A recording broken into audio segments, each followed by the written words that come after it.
Hello everyone. In this video, I'll be translating and summarizing the latest Urdu broadcast by Shahbaz Gill to make it accessible for our English-speaking audience. Let's go through the key developments and insights in Shahbaz Gill's words. First of all, the countdown. There are 58 days left until Field Marshal Asim Munir's second retirement and the arrival of the new army chief in the country. Now, let's move to today's important news. The very first news I want to share with you is about Senator Mushtaq and his companions.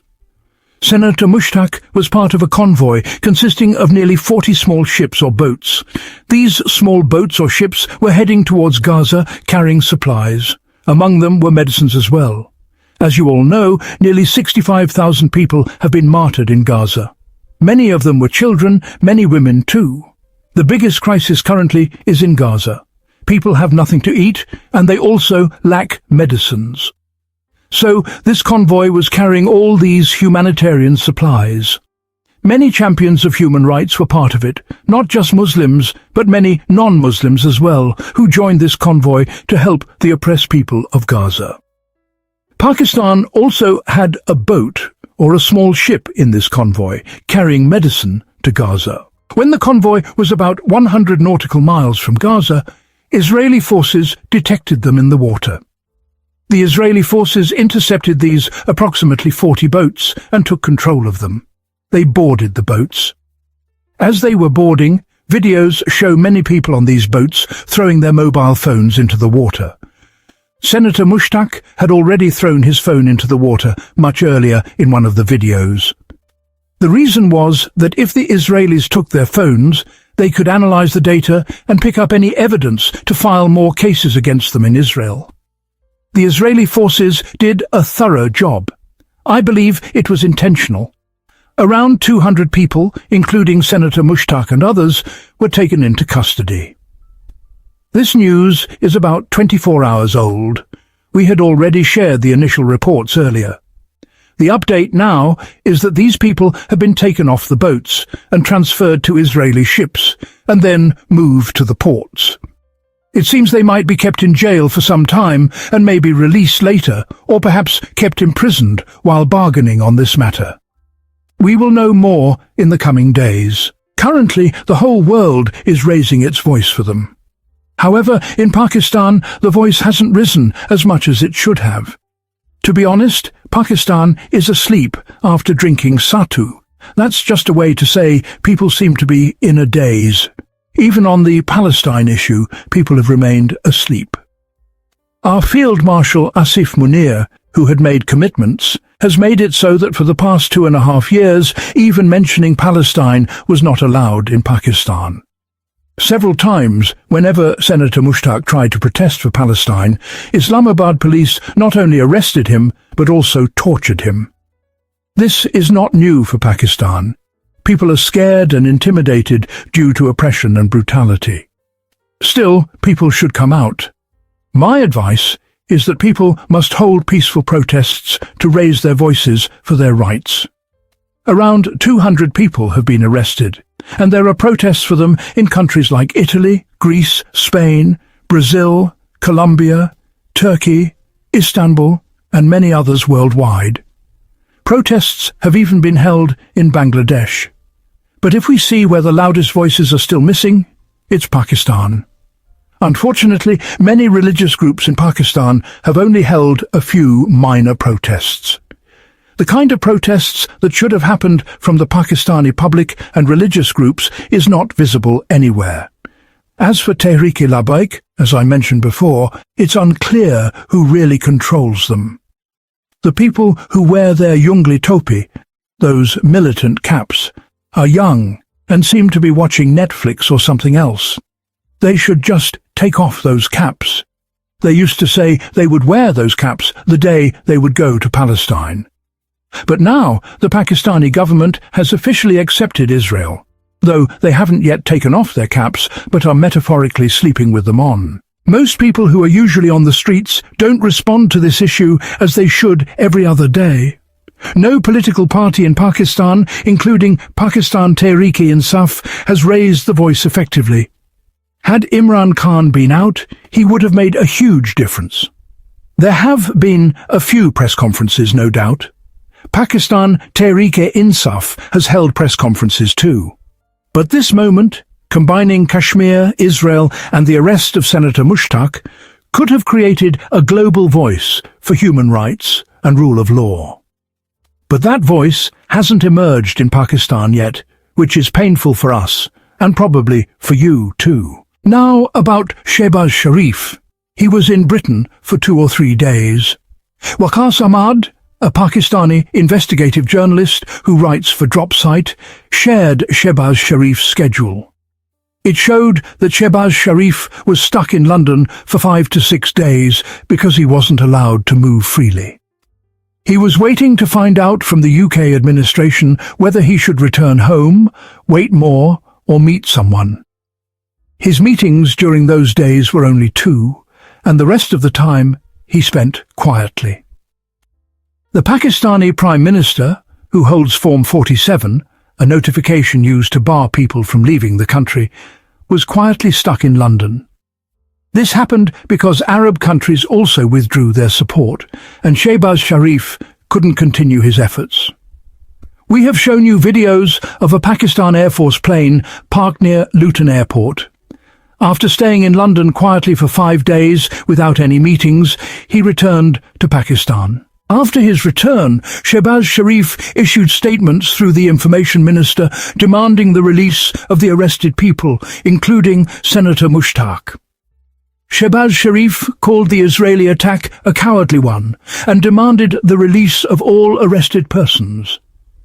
Yes, the ones they want released are Senator Mushtaq and others who were repeatedly arrested by Shehbaz Sharif's government in Pakistan, including his wife. As far as I know, they were beaten and tortured by Pakistani authorities. The footage of Israeli forces torturing them has yet to come out. It might be revealed later. The footage so far doesn't show any torture, but when they come out, they will definitely share their experiences. We cannot yet say whether torture happened or not, but it might have. We have also seen footage of Islamabad police entering the Islamabad Press Club, something unprecedented. Usually, if anyone needs to be arrested, police wait outside the press club and arrest people as they exit. But today, Islamabad police forcibly entered, breaking barriers, and carried out a baton charge so severe that it could overshadow even Israeli forces. Islamabad police were once considered better because they are a federal police force with more checks and balances. But now look at how their officers are being humiliated and degraded. The professionalism and merit once preserved have been compromised. This has been a gradual decline over 68 or 78 years.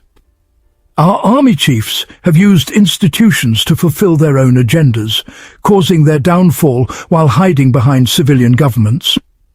Currently, the 20-point formula is being pushed by Nawaz Sharif's group, but everything is being controlled by Field Marshal Asim Munir.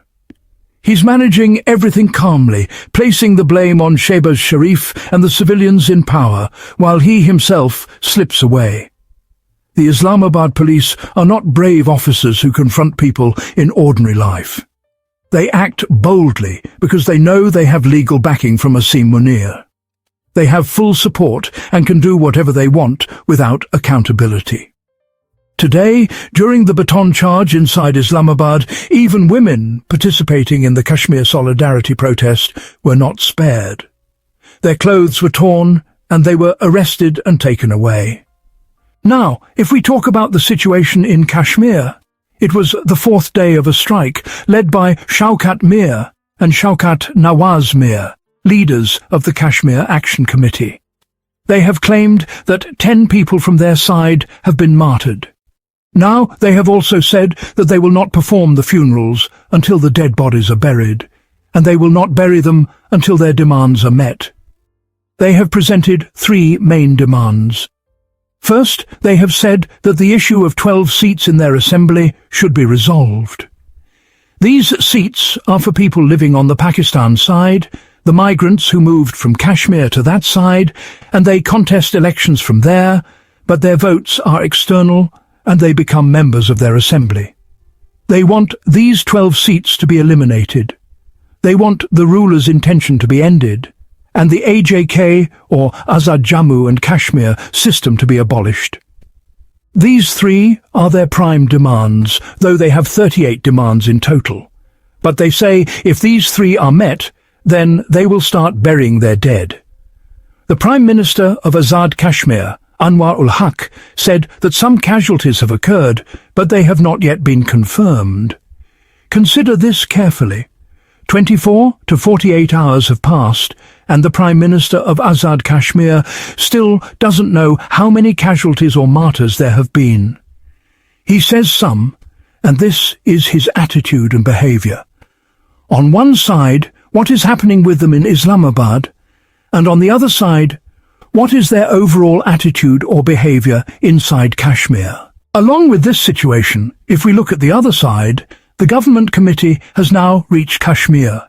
This includes Rana Sanaullah, Amir Muqam, Tariq Fazal Chaudhry, Raja Pervez Ashraf, Qamar Zaman Khaira, Sadar Yusuf, Ehsan Iqbal, and several others.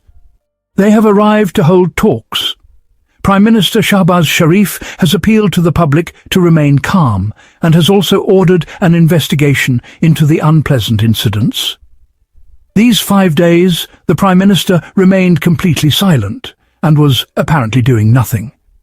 Now, their spokesperson, Vakas Sahab, who writes for the drop site, has come forward and revealed the schedule.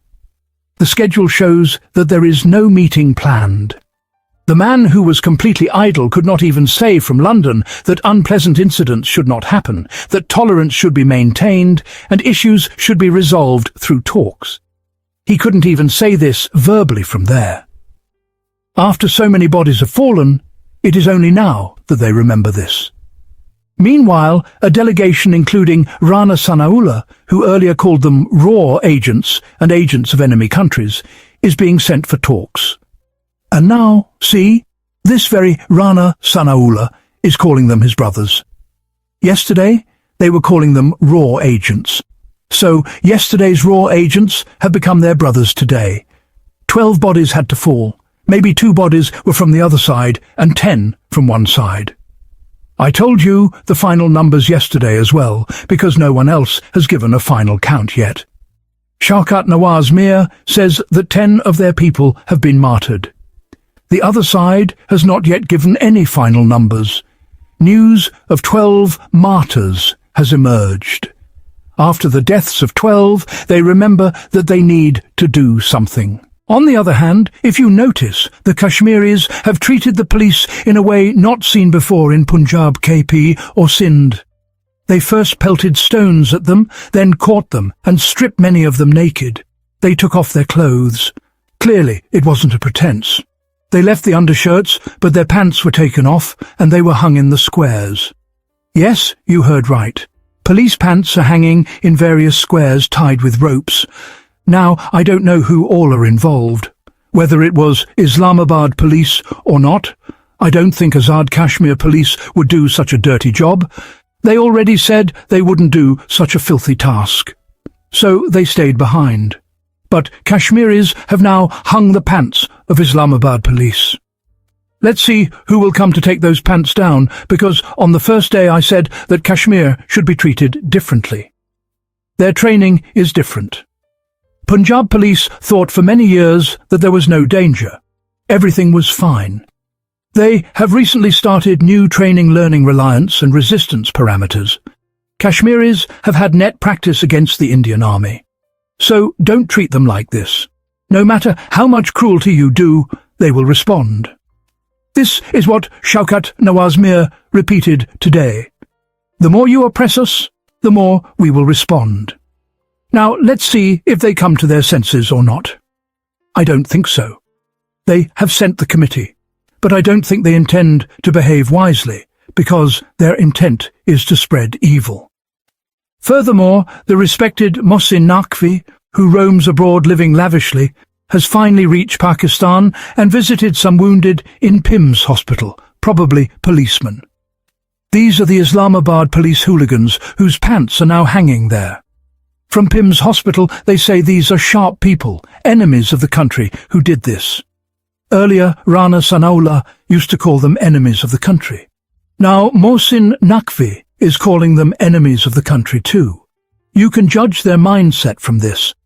Muhammad Iqbal is a member of the Azad Kashmir Assembly and has now resigned from the assembly, saying he does not want to be part of this assembly where oppression and cruelty are happening. Keep in mind that Muhammad Iqbal still stands with Pakistan Tehreek-e-Insaf. Many have sold out, fled, or abandoned the cause, but Muhammad Iqbal remains with PTI. He is one of the few like that. He has resigned from his assembly seat too because he cannot stand this oppression or remain silent.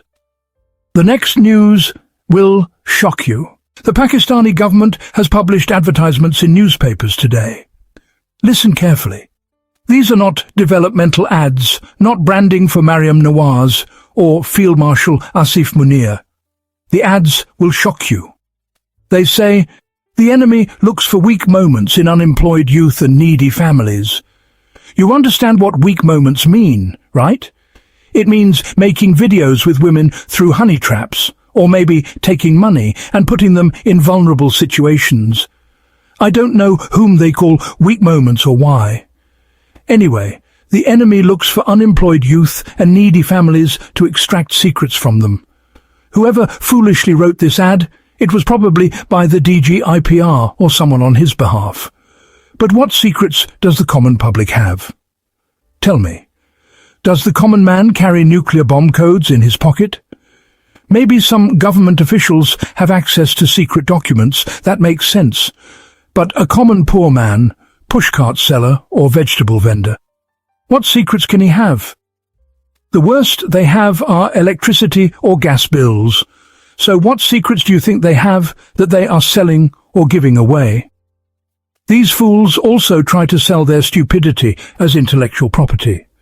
Therefore, never share sensitive information with strangers. This government is asking the public something, but who will ask them? Shama Janju, who claimed to have secret files and tweeted that she is the Prime Minister's advisor and told that she has a house in Britain and stays in the same hotel. Room number 618 also came out. She said she doesn't go home. This was nonsense. What kind of secret files are they talking about? You can broadly cover 4 to 10 points in your speech. Human rights, environment, Kashmir, global trade, regional harmony, India's role, etc. Anyone can write such a speech at home and give it to you. I think this was some trick. I don't think they had any big secret files, but they claim that's why they stayed 5 days in room 618 at the Churchill Hotel.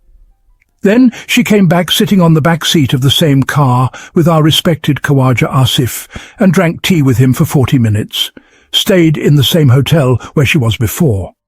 Despite all this, you still have not explained who was behind Isra Nawaz. Who made Khawaja Asif sit behind him while he was giving the speech? Then Khawaja Asif had fights with Ishaq Dar, and there are reports of a lot of abusive language exchanged between Khawaja Asif and Ishaq Dar. In this whole situation, if you look at Shahbaz Sharif's track record, he still hasn't clarified who gave those secret files to that woman and how she got access. Meanwhile, they keep advertising against the common public. It's beyond our understanding. Where the answers were needed, they haven't been given.